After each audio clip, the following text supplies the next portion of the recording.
दिल्ली में प्रदूषण की बढ़ती चुनौती, केंद्रीय सरकार के नए दिशा निर्देश। दिल्ली, शुक्रवार 22 नवंबर 2024। देश की राजधानी दिल्ली में प्रदूषण की स्थिति लगातार विकराल होती जा रही है और शुक्रवार को भी दिल्ली का एयर क्वालिटी इंडेक्स AQI देश की सबसे प्रदूषित शहरों में से सबसे ऊपर बना रहा। राजधानी के विभिन्न इलाके जैसे आनंद विहार, बवाना, मुंडका और वजीरपुर में AQI 400 के पार दर्ज किया गया, जो बेहद खतरनाक स्तर पर है। इस खतरनाक प्रदूषण से आम जनता को भारी संकट का सामना करना पड़ रहा है, जबकि स्वास्थ्य संबंधी समस्याएं भी गंभीर रूप से बढ़ रही हैं। केंद्रीय प्रदूषण नियंत्रण बोर्ड CPCB की रिपोर्ट। केंद्रीय प्रदूषण नियंत्रण बोर्ड CPCB के ताजा आंकड़ों के अनुसार शुक्रवार सुबह 7 बजे औसत एयर क्वालिटी इंडेक्स 371 दर्ज किया गया, जो बुधवार के AQI 419 से थोड़ा बेहतर है, लेकिन ये अभी भी स्वास्थ्य के लिए बहुत खतरनाक स्तर पर है। प्रदूषण के इस स्तर पर सांस लेने में तकलीफ, श्वसन समस्याएं और अन्य स्वास्थ्य संबंधित दिक्कतें आम हो जाती हैं।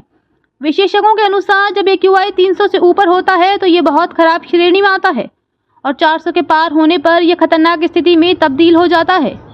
दिल्ली का प्रदूषण मुख्यतः वाहन धुआं, निर्माण कार्य, खुले में जलाए जाने वाले कूड़े और आसपास के राज्यों में हो रहे खेतों में पराली जलाने के कारण बढ़ता है। इसके अतिरिक्त स्थानीय कारखाने और उद्योग भी इस प्रदूषण का हिस्सा बनते हैं। स्वास्थ्य पर प्रभाव। दिल्ली का वायु प्रदूषण शारीरिक और मानसिक स्वास्थ्य पर बुरा प्रभाव डाल रहा है। विशेषज्ञों के मुताबिक प्रदूषण के उच्च स्तर पर लोग गंभीर श्वसन समस्याओं का सामना कर रहे हैं। सर्दी, खांसी, गला खराब होना और सांस में तकलीफ जैसी समस्याएं आम हो गई हैं।